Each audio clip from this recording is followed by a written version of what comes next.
આપ તમામે તમામ બેચરાજી વાસીઓ, સમગ્ર ગુજરાતની જનતા, તમારા તાલુકામાં, તમારા જિલ્લામાં, તમારા શહેરના મોહલ્લામાં જેટલા પણ દારૂ જુગારના અડ્ડા ચાલતા હોય, જ્યાં પણ ડ્રગ્સનો કાળો કારોબાર ચાલતો હોય, લિસ્ટ બનાવો। આ ક્રાંતિ હવે ગુજરાતમાં રોકાવાની નથી। આ ક્રાંતિ ગુજરાતના યુવાનો કરી રહેશે। કોંગ્રેસ પાર્ટી એ ગુજરાતની યુવા પેઢીને ડ્રગ્સના રવાડે ચડવા દેવાની નથી। બહુ થયું। આપણી બહેન દીકરીઓ, માતાઓ, અનેક બહેનો આપણી ગુજરાતમાં સિંદૂર લૂંટાયા, અનેક આપણી બહેન દીકરીઓ, માતાઓ વિધવા થઈ। લાલજીભાઈએ કીધું કોના કારણે?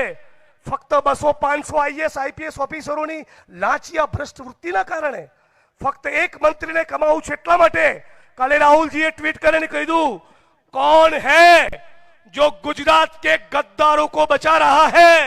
હું કહેવા માંગુ છું મારી વાણીને વિરામ આપતા પહેલા કે કુટણખાના, જુગારના અડ્ડા, દારૂના અડ્ડા અને ડ્રગ્સના કાળા કારોબારમાંથી કમાય એને ભારત ભૂમિ અને ગુજરાતનો ગદ્દાર કહેવાય। આ ગદ્દારોની સામેની લડાઈ છે।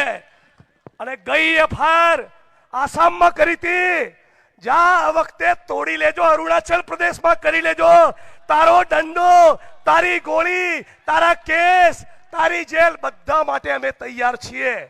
પણ એક વસ્તુ યાદ રાખી લેજો, કબીર સાહેબે કીધું છે, माटी कहे कुंभार से तू क्या रोंदे मोहे, एक दिन ऐसा आएगा मैं रोंदूगी तोहे। संगियो, તમારા છોતરા કાઢવાનું મિશન એ શરૂ થઈ ગયું છે। જય ભીમ, જય ભારત, જય સંવિધાન। આપ તમામ લોકોને કહું છું, મારી સાથે એક નારો લગાવજો। હું કહીશ લડેંગે, તમે કહેશો જીતેંગે। લડેંગે, લડેંગે, લડેंगे। इंकलाब, इंकलाब।